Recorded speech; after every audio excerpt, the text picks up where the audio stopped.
Dilip Thatte routinely talks at high school, universities, colleges, churches, mosques, temples, and multi-faith congregations. He has represented Hinduism and presented papers at the parliaments of world religions in Australia and Utah.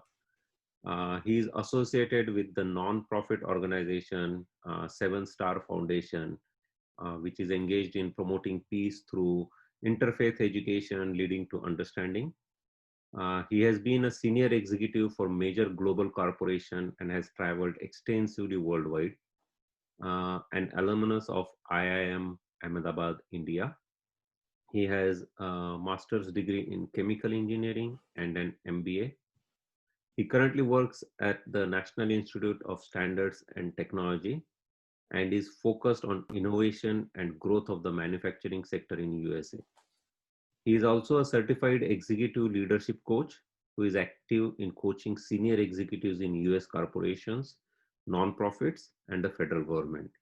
Now I hand over it to you, Dilip Kaka, and you can take control of the screen, you can share it. So all yours, Dilip Kaka. Thank you. Thank you, Aniruddha. Good afternoon, everyone, and happy July 4th holiday to you. Thank you very much for taking the time to join in this presentation. I promise you that the hour and a half that you would invest will be well worth it. We'll make it fun, enjoyable, and informative. Before I start, I want to thank Aniruddha Bhakre, Rajani Joglekar, and the Uttaranga Group, the MKM Executive, and Agrani for giving me this opportunity to talk to you. And I just want to make one quick announcement. Many of you know that I'm involved with a nonprofit called the India Development Relief Fund. And this COVID-19 has hit the whole world very badly. The migrant workers in India, those who go from villages to the cities, they got particularly badly hurt, even for food. So IDRF had raised in excess of $125,000 and sent to India in the last couple of months in order to support them.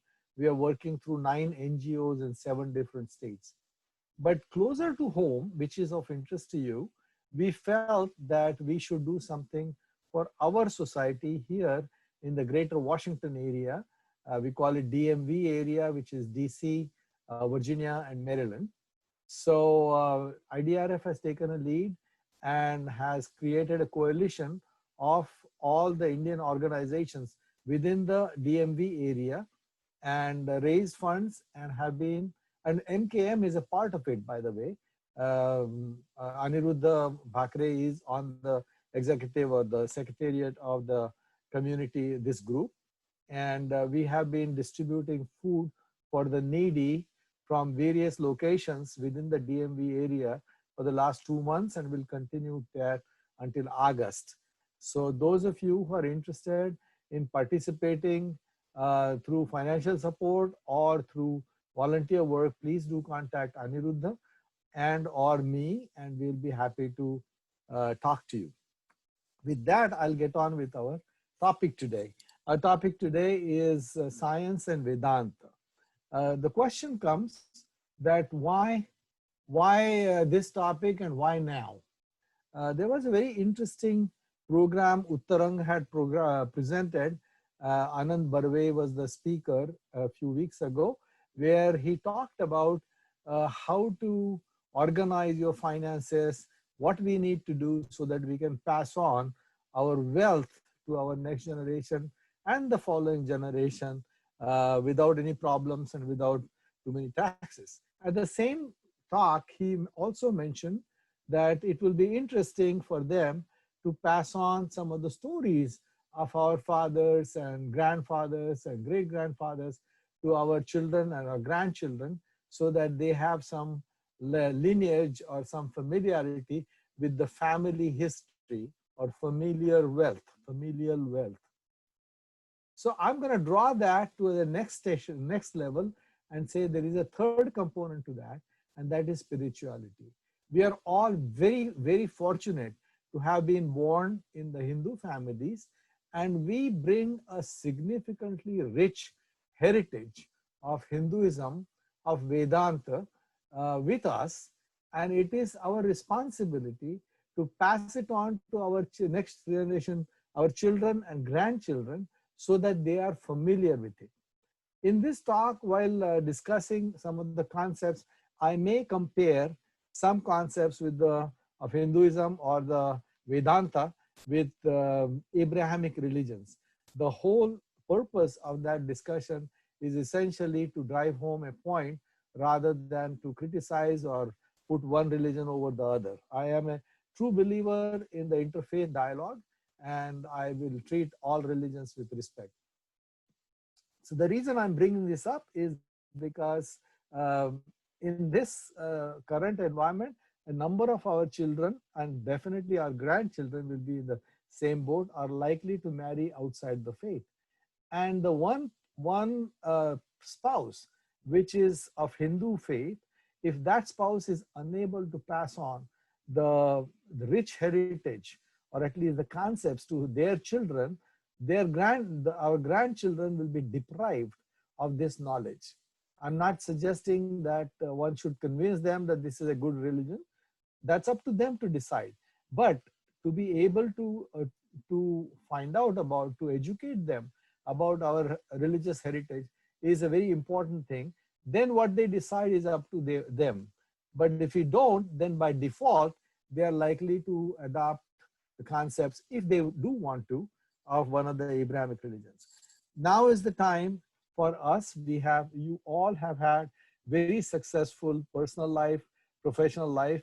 You are accomplished people, and now is a great time for you. You have some time.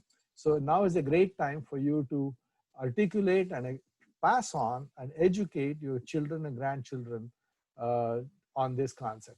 And that is why this is important to not only to the younger people, but people of our age as well. Let me go to the what are we going to cover. And the younger generation is always more interested if you can put the whole concept of religion in a very logical and not necessarily convincing, but a logical fashion which is relevant to today's world. So let me go to the next step. This is my agenda, and I'll float around this agenda, but by and large we'll get a little bit of background analysis of what is the scientific approach, because the younger generation tends to accept if you explain some things logically and based on science. What is the Vedic approach and Vedanta relation to Hinduism? What is the difference between Vedanta and religion? There is a tendency for a lot of people these days, younger people, to say, look, I am not religious, but I am spiritual. What do they mean? They can answer exactly what they mean, but there is an answer for this kind of a talk, that I'm not religious, but I'm spiritual. What are the challenges we are facing, and then takeaways, and then there'll be enough time for question and answer. Human beings have been around for over 315 years. In fact, just 2 years ago, they found a skull near Morocco, and they carbon dated it, a human skull, Homo sapiens skull, and they carbon dated it and found that it was 315 years old. And the archaeologists and the anthropologists have said that the human brain has been the same size as we have right now for the last 315 years, 1,000 years. So for the last 200 to 300,000 years, humans have been there. The curiosity and inquisition for where I am, where did I come from, comes out of this inquisitive mind, which is out of the brain. If that is the case, one can imagine that there must have been some civilizations way before 10,000 years in this long journey of 250, 300,000 years ago. Basically, a human being, this is the Maslow's hierarchy of needs. You start off with the physiological needs, everybody has those. Then the safety, love and belonging, everybody knows about this Maslow's hierarchy of needs. The next comes self-esteem, and then comes the self-actualization. And I have added one more thing called spiritual. So human beings, unlike animals, animals go up to a point and then taper off, at least that's what we think. But human beings continue to make the journey upwards towards self-actualization and then probably spiritual. So all inquiry, whether it is in science or whether it is in religion or spirituality, it's all because of the curiosity that the human endeavor for self-realization and finding out who am I. So what does science mean? Science is a discipline, but it is respected because of the method it has followed in terms of a process of investigation. You go from the known to the unknown. You make an observation. Let's say that somebody Newton noticed an apple falling from the tree. Then you think about the interesting questions. Why didn't it fall up? Why didn't it fall sideways? Well, it fell down. Well, then you start formulating a hypothesis. Could it be that is the earth attracting it? And then you do testable predictions that, okay, if that is the case, then the same thing will happen with a number of other things. Then you go to the Leaning Tower of Pisa in Italy and throw balls and rocks and balloons down the Leaning Tower to find out what is the velocity with which falls down and what have you. Do the experiments. Then you gather some data. Then you do the predictions and refine. So this cycle goes on as experimentation. And then you develop the theory from the hypothesis, and that becomes your theory. That's how the gravity comes about. So this is a very logical methodology which is followed by science all over the world. So observation, then make a hypothesis. This must be the reason. Data, measurement, cause-effect relationship, peer review, your friends, colleagues will challenge you. Then you come up with a theory and you formulate the law. So basis of inquiry can be very theoretical.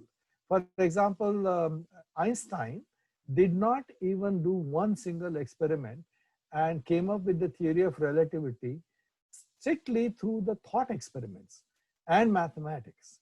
And in fact, he made a comment that I hope that somebody will do some experimentation to prove my theory right sometime in the future.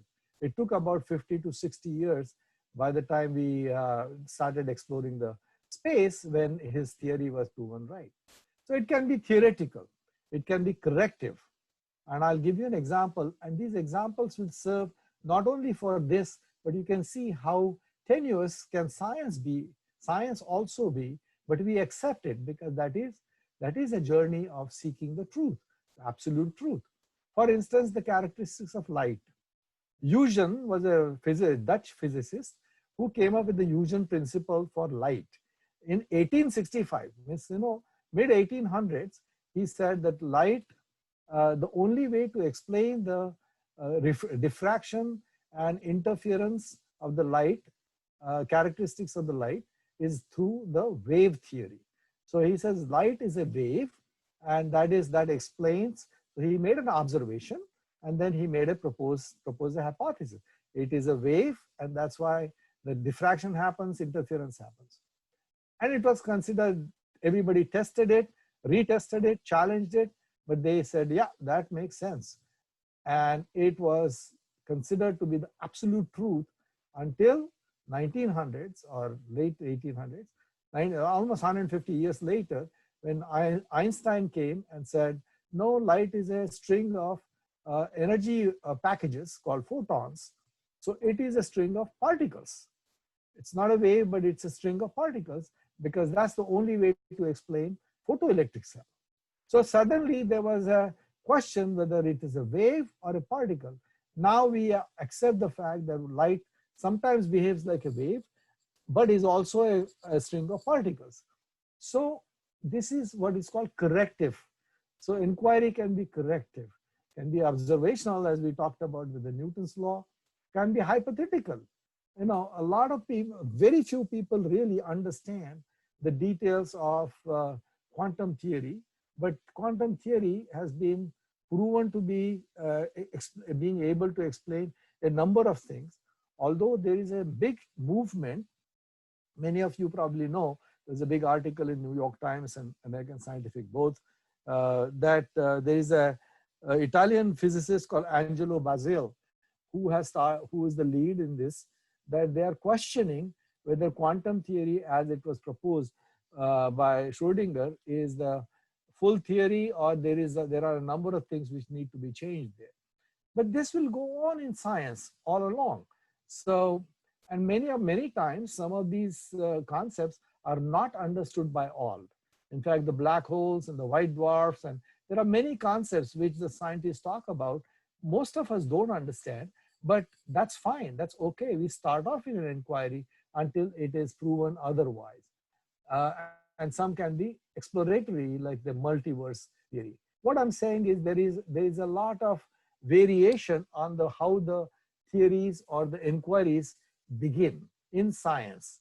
And same is true with general human curiosity. So what is the Vedic approach to knowledge? Vedic approach to knowledge is almost identical to the scientific approach. And that is why we need to pay attention to that. However, our ancient sages, they went one step further. Whereas science deals with the physical, material things around us, which can be sensed, which are responsive to the five senses. The Vedic approach, they went one step further, and there are two types of knowledge they felt. One is Apara-vidya, which is the knowledge about the material world.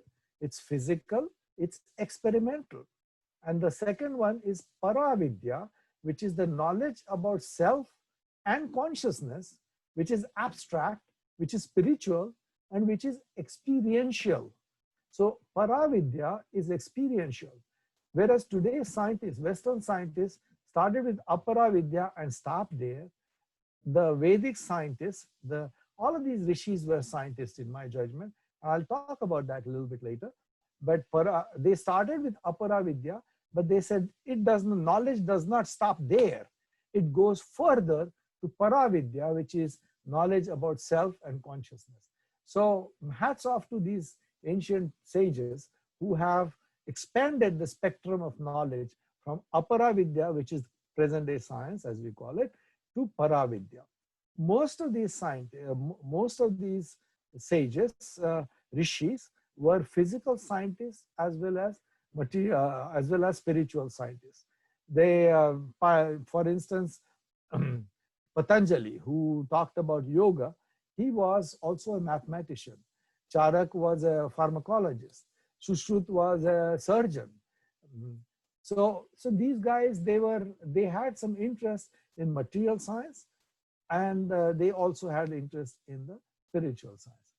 Now, when it comes to the Vedic literature, there are 6 darshana. Darshana is a perspective of looking at the literature from a specific lens. And there are 6 darshanas which are well known. There are many others, but these 6 are very well known.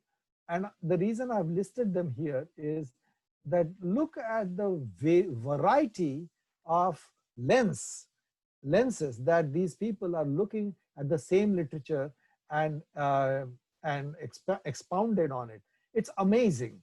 Nyaya talks about the logic, and these are the names of the rishis whose ashrams those darshanas have come up with. There are a number of other rishis probably help them, but these are considered to be the fathers of that particular discipline. So Nyaya was Gautama. Vaisheshika was atomic and material focus.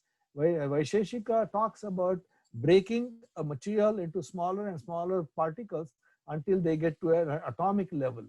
And that is Kashyap or Kannada. His name was Kashyap Rishi Muni. Purva Mimamsa was all about vibrations. The whole Vedic literature was looked at from the vibrations perspective and the impact of sound and vibrations on the health, person, materials, as well as Paravidya. Sankhya was Kapila, and Sankhya talked about distinction between material, which is the prakriti, and the consciousness, which is the purusha, which is the spirit, and their interaction thereof, and how the universe has evolved. Yoga, we all know about Patanjali's yoga, but even yoga, if you look at it, very interesting. It starts with the yama niyam, that means it's a social behavior, personal behavior, then asana, which is the physical well-being, and then comes the pranayam. And after the pranayam, that's a transition into how to get into the paravidya, because then comes the dhyana and samadhi and what have you. So yoga is also, Patanjali is known to be the father of yoga, Yoga Sutra, and it's a very interesting perspective for the whole Vedic literature. And Uttar Mimamsa or Vedanta, which is the focus of current day Hinduism, is a combination of all of these. So Vedic approach basically uses all of these characteristics and analyzes the Vedic literature. What Pramanas, depending upon where, in what context it is used, Pramana is the word used for proof, evidence, standards, means of gaining knowledge. This is the word used in different contexts, but it's the same. If you look at the Pramanas, these are the 6 Pramanas which are used in Vedic literature to test a hypothesis, create a hypothesis, and either rule it out because it does not fit the observation, or continue further investigation. Pratyaksha is observation, perception. Anumana, which is inference, that okay, you've observed something and you are inferred that this is what is happening. Upamana is comparison. This is the data gathering. This is bigger, this is smaller, this is longer, this is shorter, this feels good, this does not feel good, whatever it is. Arthapatti is postulation. Based on all this, you postulate that, okay, this must be the reason why it is happening. And then this is the process where Anubhya Vasaya, the cross-examination takes place with the peers. And then comes the non-apprehension. There is a Upalabdhi and Anupalabdhi. Anupalabdhi is understanding that non-existence. Basically, it's a concept of null hypothesis, that something is proven wrong is also a step towards knowledge. This is what science teaches us, that it is not only you prove it is right, but sometimes you find out that what you're doing is wrong. That is also contributory factor to our knowledge base. And then, of course, the Shabda or Siddhanta or the law. This is the process of Vedic investigation. So tell me, it is so much like scientific. There is a scientific, and I've compared the two, scientific approach, and then there is a Vedic approach.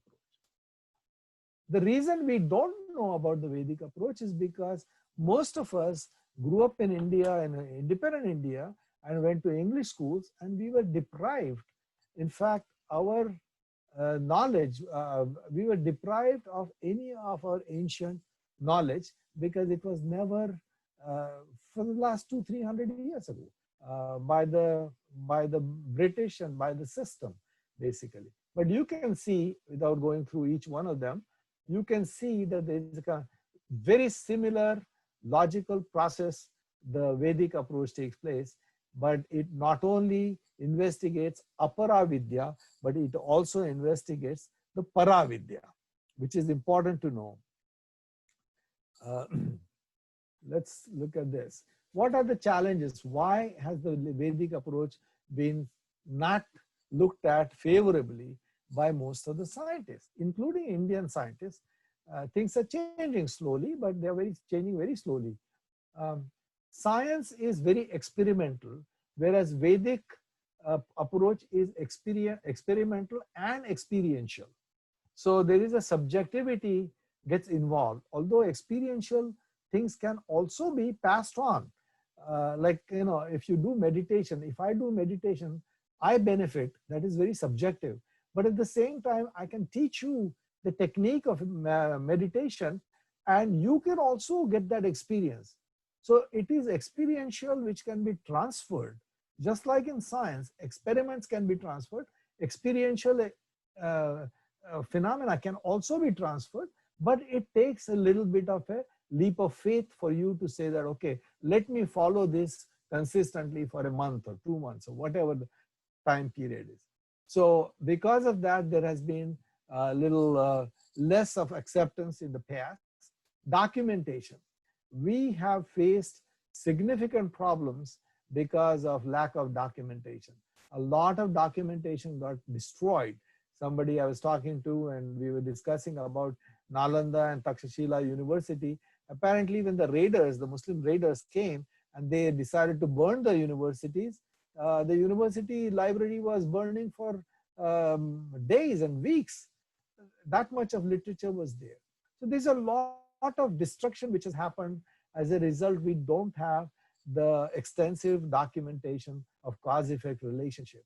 The oral tradition, which has passed on some of the knowledge, has maintained a fair amount of fidelity on what the results are, but the cause-effect relationship have been lost in many cases. These are then some of these experiential, the paravidya concepts are very abstract concepts. Now, there are abstract concepts even in present day science, such as Max Erik Tegmark's multiverse. He's a professor of physics at MIT, and he comes up with this multiverse. That means there's not one universe, but there are many, many universes. And he has a concept of multiverse, which is a very abstract concept, very difficult to comprehend. However, we do accept that, and a lot of these concepts in the Vedic philosophy can be perceived as very abstract. The next challenge is that of description of results, not the process. We tend to have the end results pass through oral tradition, through the shlokas, but we don't have the process, how we arrived at that, and what happens, then the cause-effect relationship. And of course, the most important is the Western skepticism, which is further enhanced by Indian intellectuals. And that includes you and I. Maybe we have changed now, but we never, at least I never accepted or never dwelled into, I never dove into any of the Vedic approaches to science or to spirituality. Basically, we were educated in the English medium and we grew up with the Western science. And many of the things which are passed on then can get very ridiculed by people. For instance, Srinivas Ramanujam, the mathematical genius everybody has heard of. There was a movie called The Man Who Discovered Infinity. And he was once interviewed and he said, he was asked, how do you come up with these formulas? How do you come up with these theorems? Out of a blue, some of these theorems weren't even proven in his lifetime. People are now proving them, or they have proved them after his death. And he couldn't prove them himself, but it was correct. His theorems were correct because he was not involved in the process. And he said, he was a very religious man, follower of Lakshmi's, one of the Lakshmi's incarnation, Manakkal, and the goddess comes to my dream and tells me this formula, and I write it down in the morning. So we all thought, what kind of explanation is that? Well, I did a little bit of digging, and there is a lot of literature written on how some of the Western discoveries have come up in a similar process. August Kekule is considered to be, and I'm showing this name here, Kekule, is considered to be the father of organic chemistry. He is the one who came up with the benzene ring. And his benzene ring came to him in his sleep when he saw a snake come and talk to him and turn around and bit on his own tail. So that gave him the idea of creating a benzene ring. And the next day he worked on it. Of course, he proved it and did a number of things. So it was Kekule. Mendeleev, Dmitry Mendeleev is the guy who came up with the periodic table of elements. And we all who have gone through high school chemistry know about the periodic table. Mendeleev got the periodic table in his dream. And the next day he gets up and starts fiddling with it and comes up with the periodic table of elements.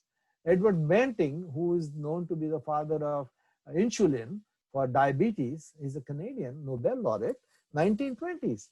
His mother was diabetic, and his mother came to his dream one day and said, try sealing up the pancreas. And I'm not a physician, so I don't know the details, but she gave him some ideas. And the next day he executed and started working on that area. And he came up with this insulin and the diabetes, and the rest is history. So intuition, which is, we don't understand how it happens, but it happens everywhere. Even Einstein, he said that one day he dreamt that he was going on a sled down a hill, icy hill, and he caught on more and more velocity until he hit the velocity of light. And that's when he started thinking about velocity of light and the relativity. These are the things that scientists have themselves have said, and they have been recorded in scientific history. The West-centric approach has been particularly bad for ancient Vedic knowledge. And here is an example. I won't elaborate that, we all know, but Aristotle came up with the idea of geocentricity. That means the whole world goes around the earth, sun goes around the earth in 350 BC. And for 2000 years, until Galileo and his telescope, the whole world believed that that is the ultimate truth. They knew, but they didn't even bother to look at the east when Aryabhatta and Yajnavalkya had found out or had theorized and proven through a number of astronomical activities that the sun is the center of the earth, center of the universe, and the earth goes around. Heliocentricity was well proven in India, in China, but these people didn't even bother. And for 2000 years, they believed that geocentricity. And the irony is, you probably know that in 1992, that means only about 30, 40 years ago, during our lifetime, Catholic Church finally accepted that, oh yeah, we were wrong. Earth does go around the sun, and sun doesn't go around the earth. So there is a lot of skepticism against the ancient wisdom, and they basically consider that faith-based and not science-based.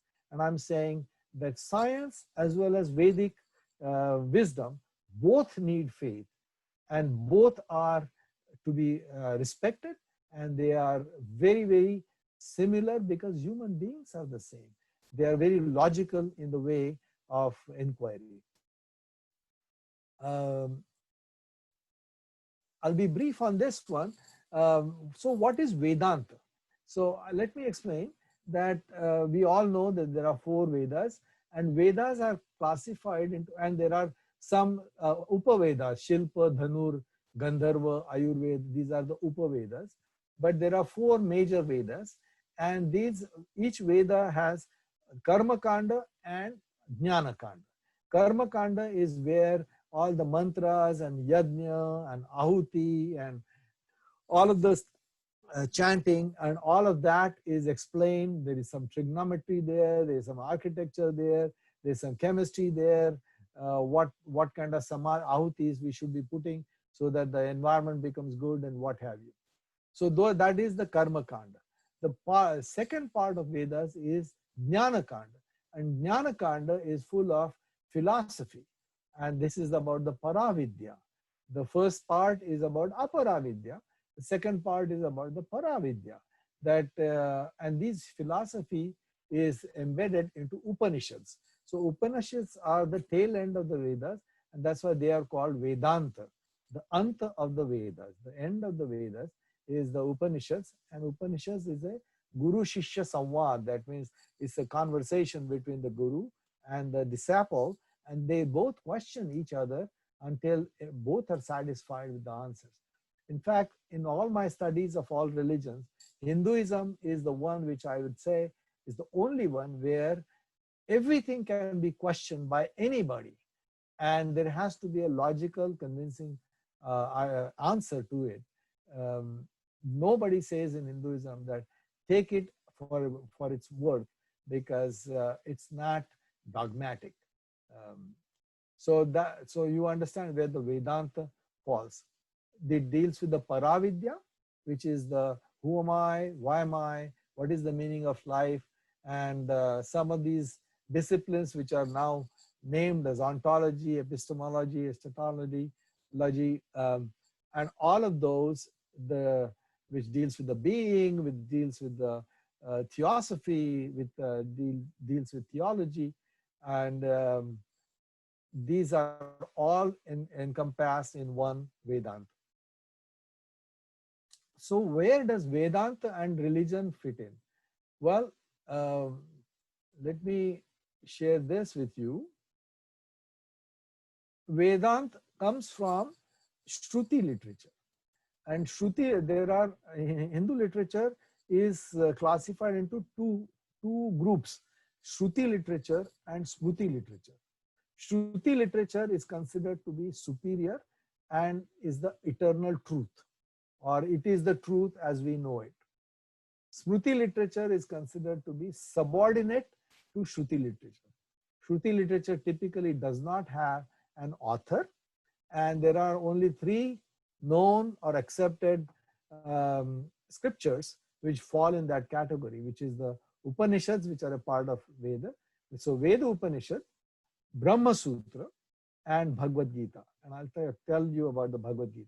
But this is called Prasthanatraya. This means the foundation. The foundation of the religion is this, Prasthanatraya. And there is no specific author except Bhagavad Gita, which has an exception. Collective knowledge of the wisdom of the ancient rishis and realized souls.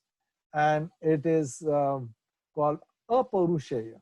That means it is not to be written by an individual, but it is the word of the God, if you want to call it word of God. But it doesn't say that. It doesn't say it's the word of the God. It says it is not one individual who can speak or provide such in-depth wisdom. So it is the collective knowledge of and wisdom of the ancient rishis, who are realized souls.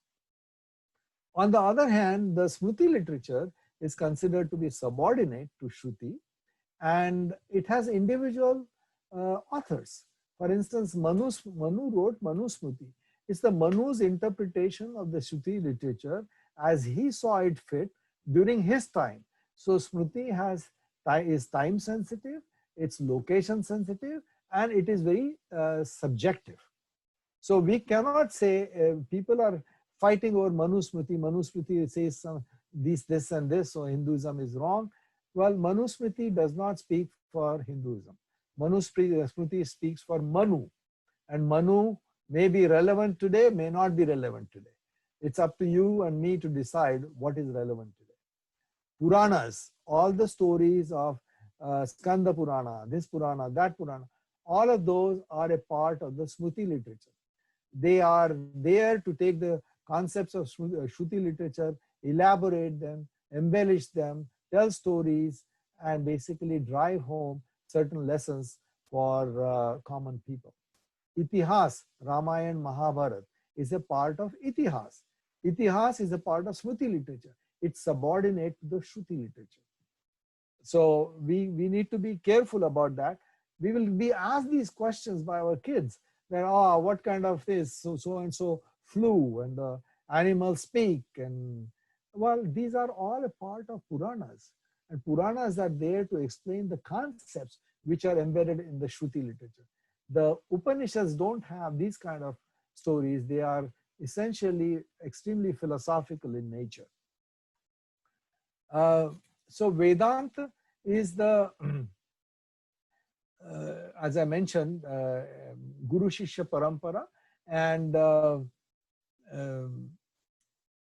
I think I covered all of this. There is a lot of mathematics and pharmacology and surgery and architecture embedded in the karma kanda of Vedas. So what is the religion? Religion provides guidelines, directions to solve some questions of spirituality. It has some practices for healthy lifestyle, some social structure so we can all come together, have fun, some values so that we can live harmoniously in the society, and goals for motivation. Every religion has certain core tenets. These are the philosophical tenets. These are considered to be eternal in nature. It's the foundation of the religion, and they are not time or society sensitive, and they are very religion specific. So I have created a universal model of a typical religion. I've used this model to explain. I was invited to speak at the European Marathi Sammelan in Wales a few years ago, and they wanted me to talk about the religions of Maharashtra. So I spoke on 8 religions of Maharashtra, which are being practiced in Maharashtra, using this model. And each religion has core tenets. For example, I'll give you, for the sake of example, in Christianity, core concept, core tenet is Jesus was the Son of God. It was believed thousands of years ago. It's believed today. It will continue to be believed in the future. That is a core tenet.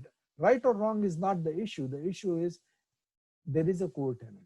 Similarly, each religion has certain core tenets. Now, here I would like to explain something.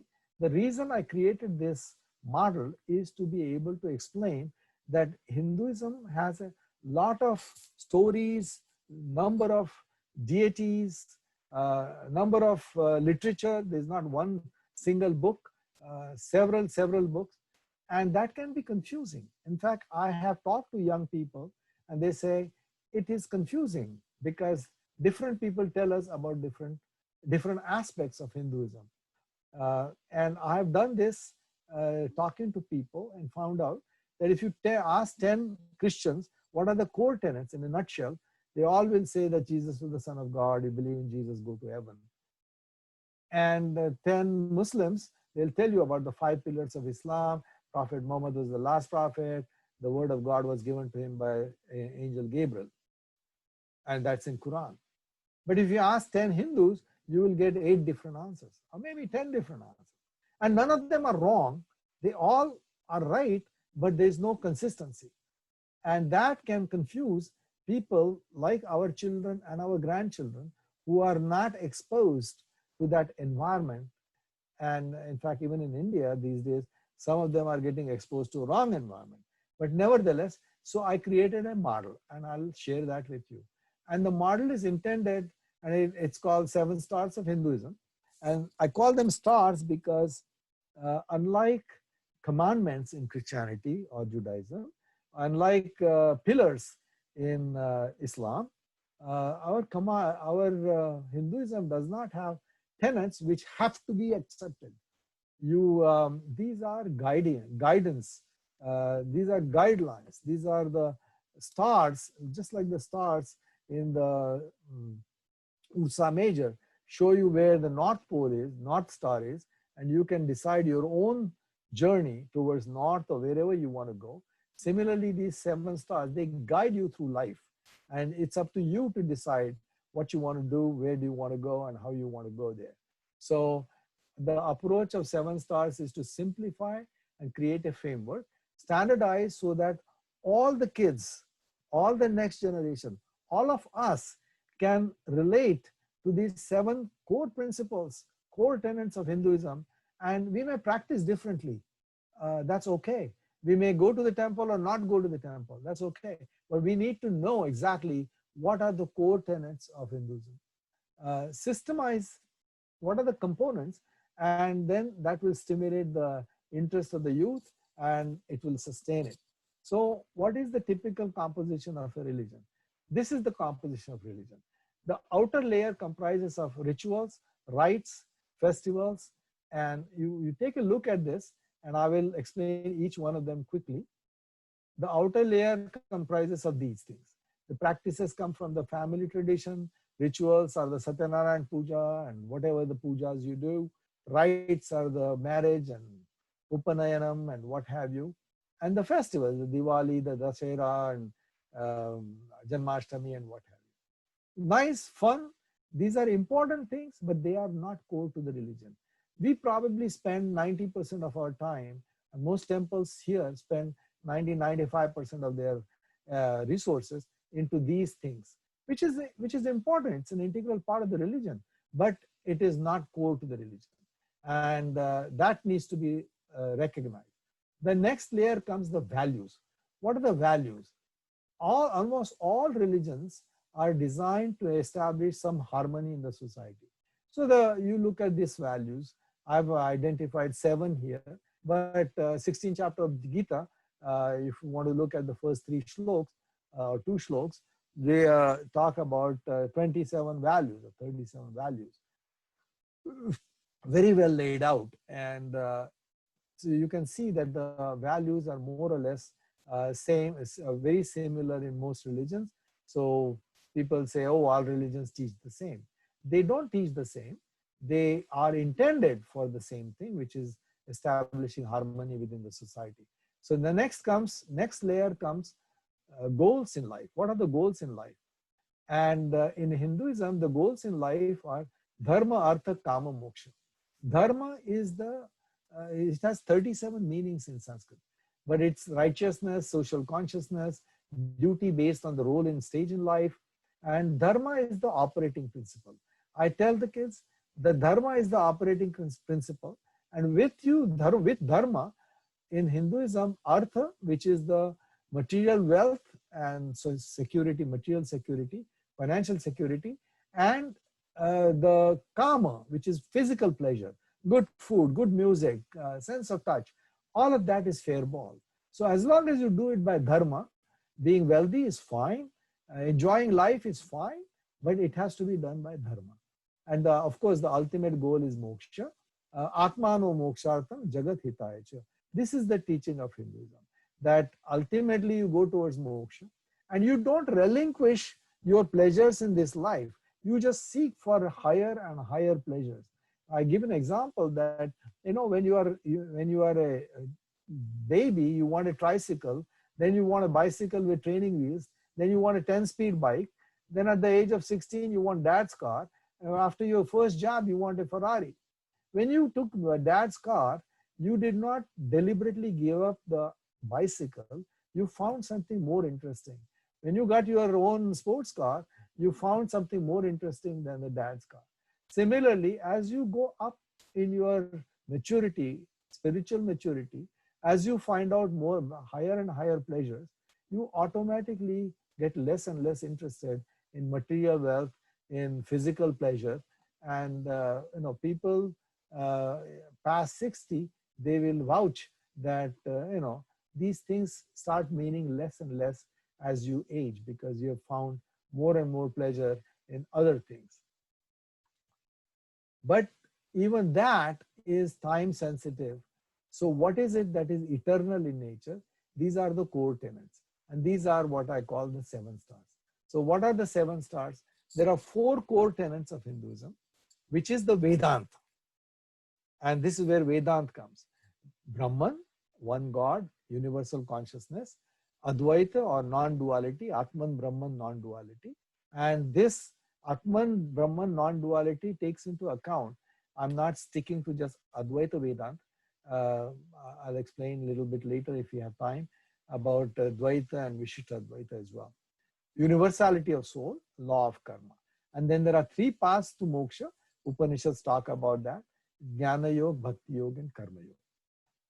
And these 7 form the core of the religion. Any Hindu belonging to any sampradaya, Vaishnavite, Shaivite, Devi Bhakta, whatever, or those who don't go to the temple, they all will believe that these define Hinduism. And this is what we need to explain to the kids, that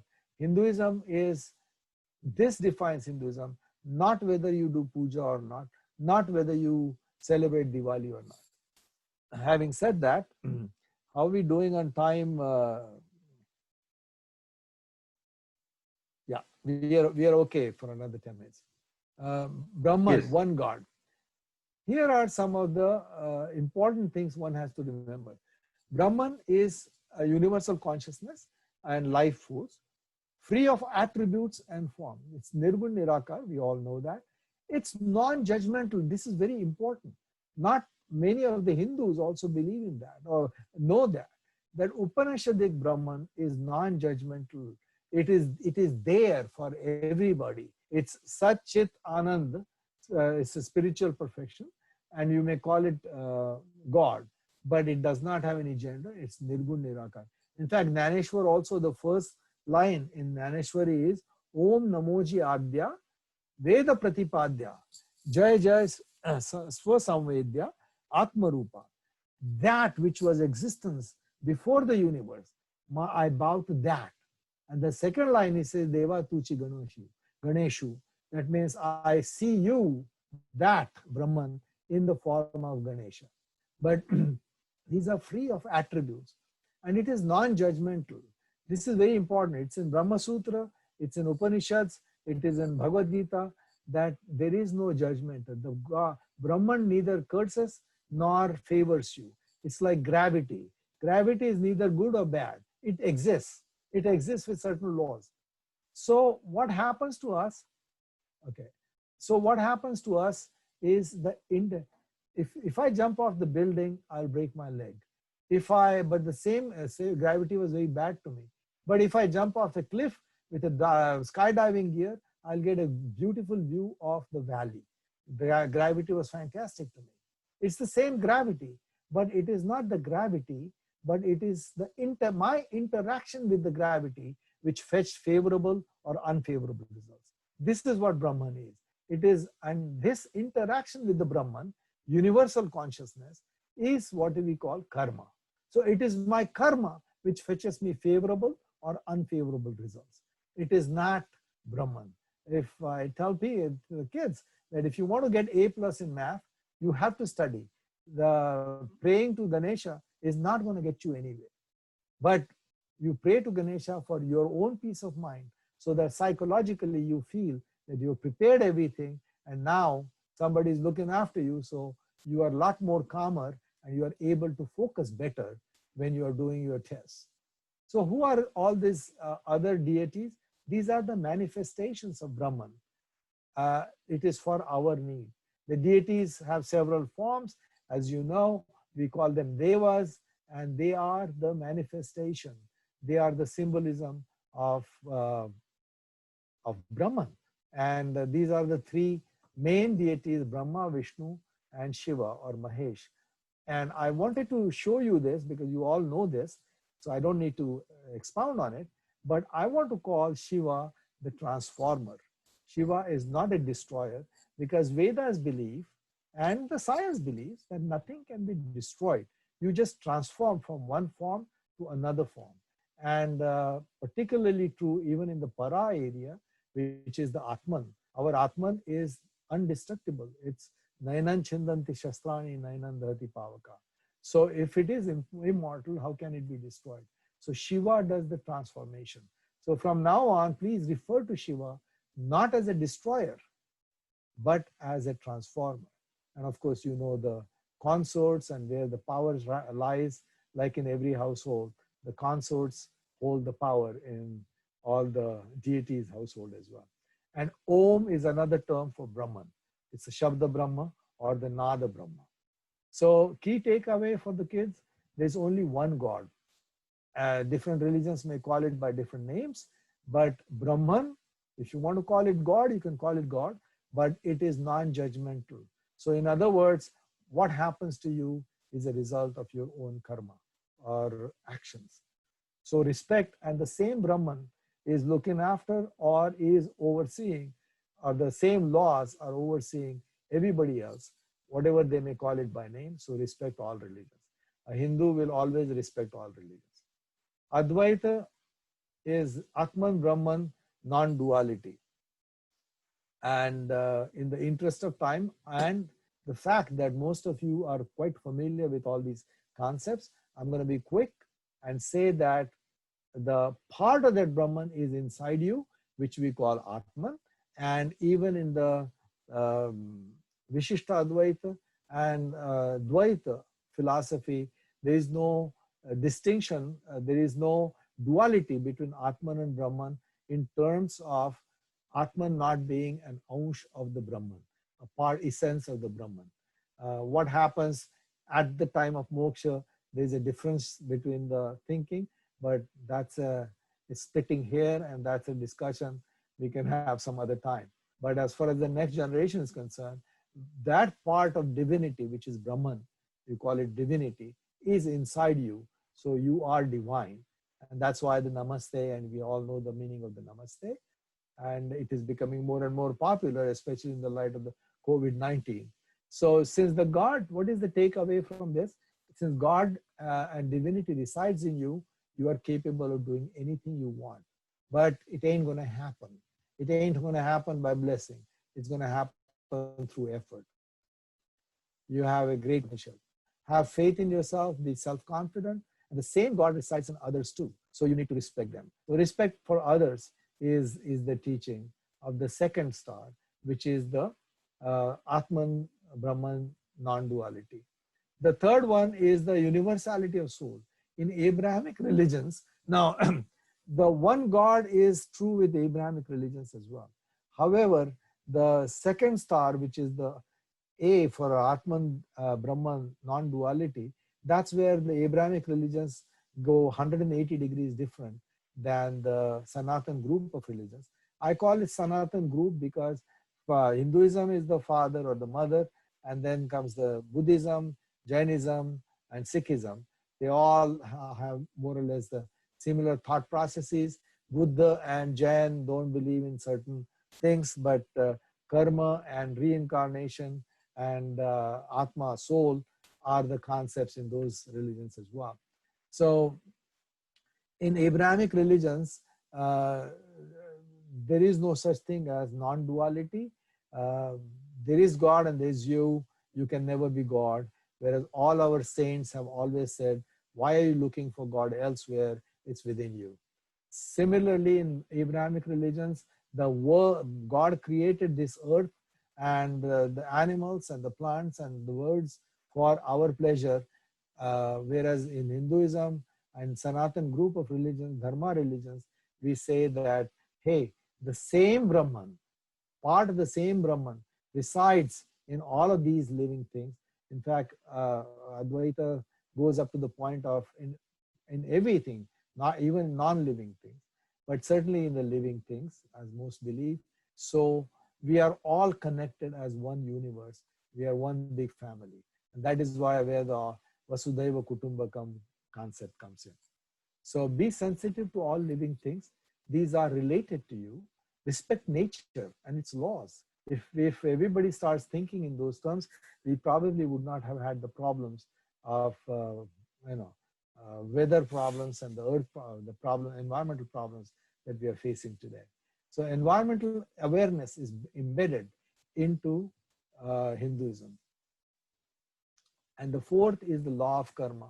Law of karma says that you reap as you sow, but and you all know the law of karma. And what happens to you is the result of your own karmas. And there is a concept of reincarnation, which is the transmigration of the soul, because soul is eternal, because it is a part of Brahman. I want to spend a minute on talking about the three types of karmas.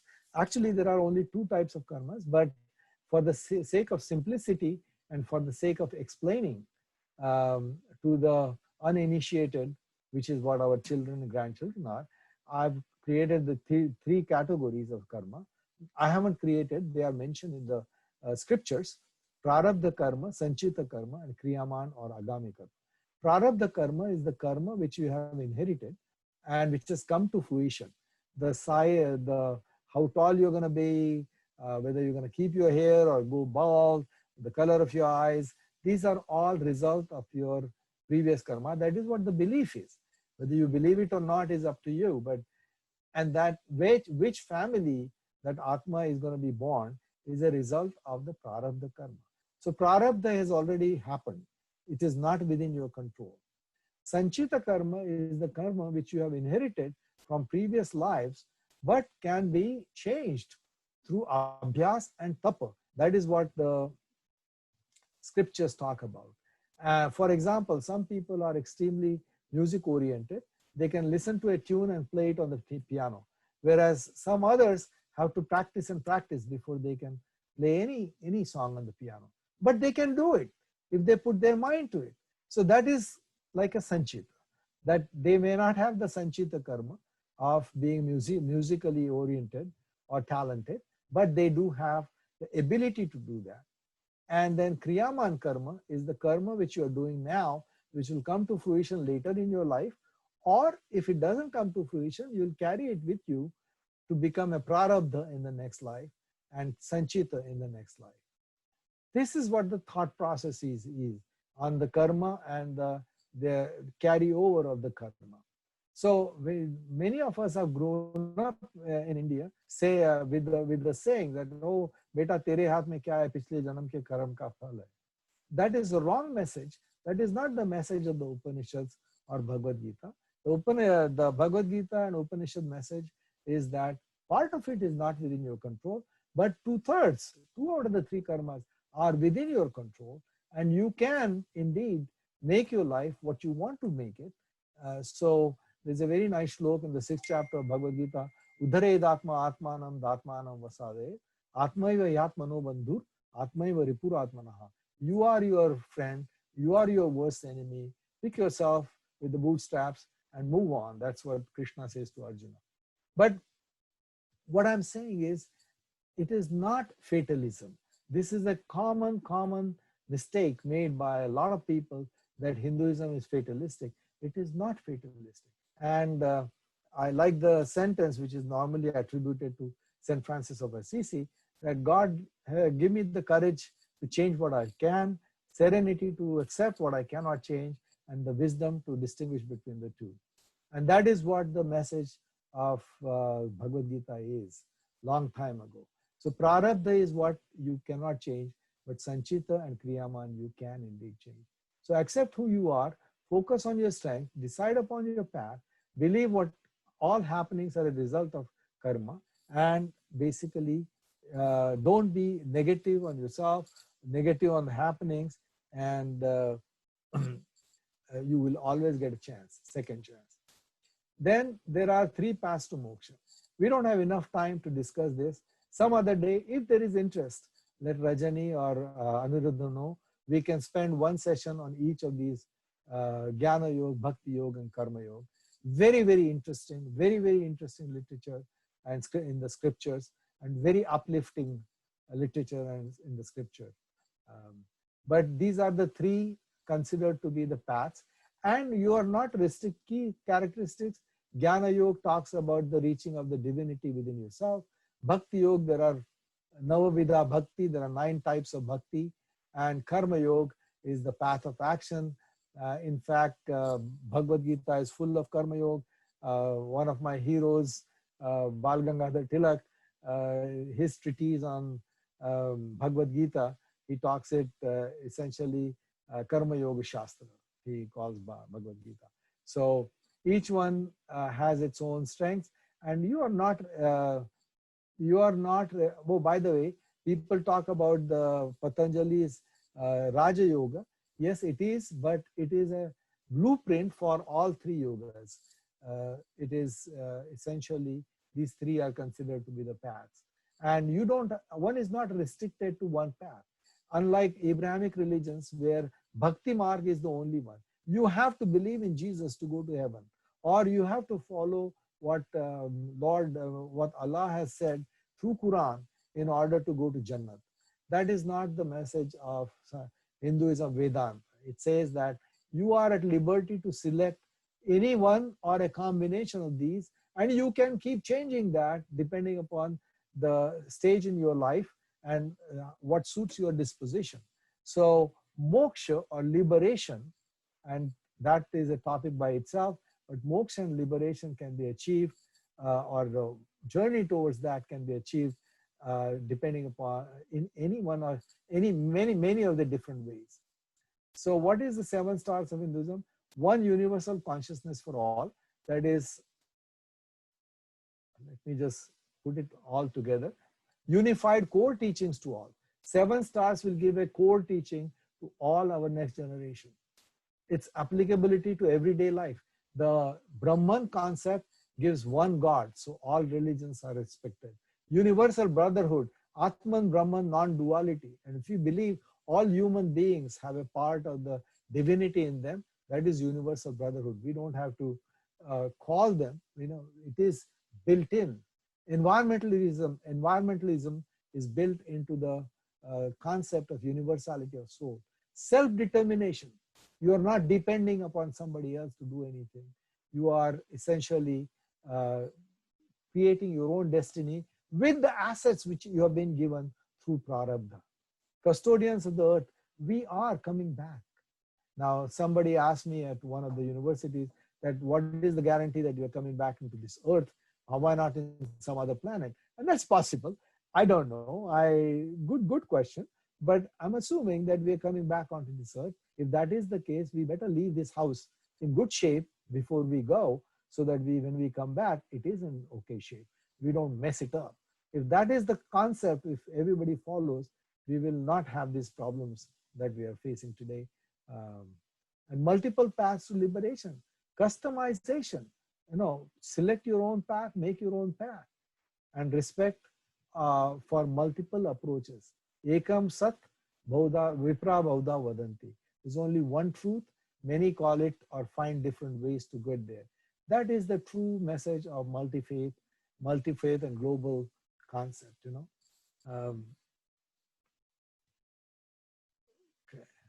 So what are the 7 stars? To make it easy for them to remember, I've created an acronym. One Brahman, Atman Brahman, non-duality, universality of soul, law of karma, Jnana Yoga or path of intellect, I call it, Bhakti Yoga, path of devotion, and Karma Yoga, path of action. You can see one God, Atman Brahman, non-duality. These are the 7 stars. And A for Atman Brahman, non-duality, S for universality of soul, K for law of karma, I for intellect, path of intellect, DE for path of devotion, A for path of action, spells ask God idea. Ask God. When I make these presentations in schools or universities, I actually ask them to tell me what are the 7 stars, and they start yelling, A for this and B, S for this. So it's easy acronym to remember by.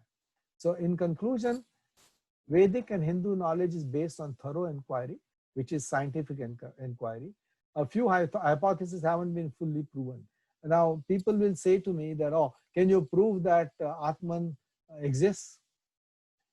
Then my question is, as a good scientist, unless you can disprove that it does not exist, unless you can prove that it does not exist or disprove that it exists, you cannot say, you can best be agnostic. You have to disprove something to throw it out as non-existent, a null hypothesis. You cannot, the best you can do as a scientist is, if many phenomena have been explained by this particular hypothesis, then you accept it. And if you don't believe it, you be agnostic. But you cannot say that I will not believe it unless it is proven otherwise.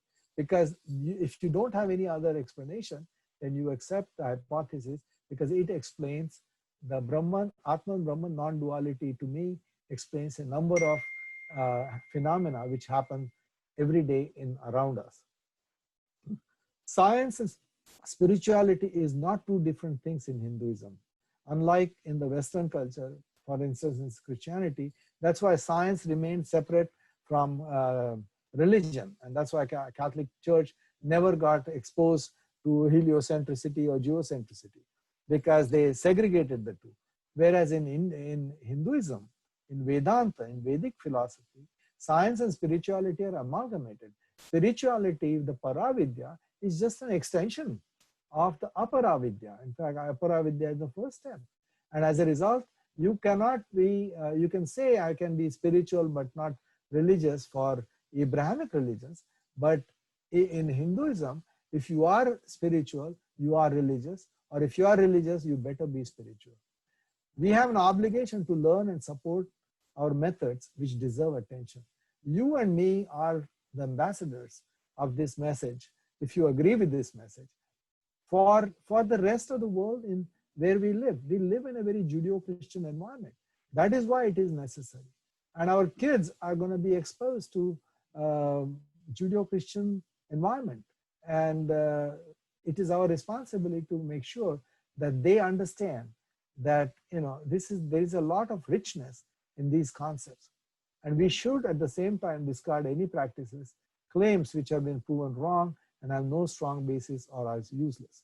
I do believe that there are many practices which are performed which don't make sense to me, even in our temples. And if that is the case, then they should be eliminated. In fact, I spoke at the Hindu priest conference one time, and I said that every action their priests take has to be explained through science or symbolism. Either one is okay. But if it cannot be explained through science or symbolism, then that particular action or chore should be dropped from the activity, because it doesn't make any sense. That is my conclusion. And with that, I'm going to stop and say, let's have some discussion, question and answer. Thank you so much, everyone. Particularly, thank you so much, Dilip Kaka, for this very interactive and very informative session. I also thank Rajni Moshe Zobekar for leading this effort on the Uttaranga initiative and bringing such a nice programs to all of us. And just to let you know, the calendar is full till the August or maybe October. So every Saturday we are having some or the other program, and which is very nice, particularly having these digital sessions. It makes sense for everyone. So thank you, everyone. Thank you so much. And we'll see you for the next session or the next program of Uttaranga.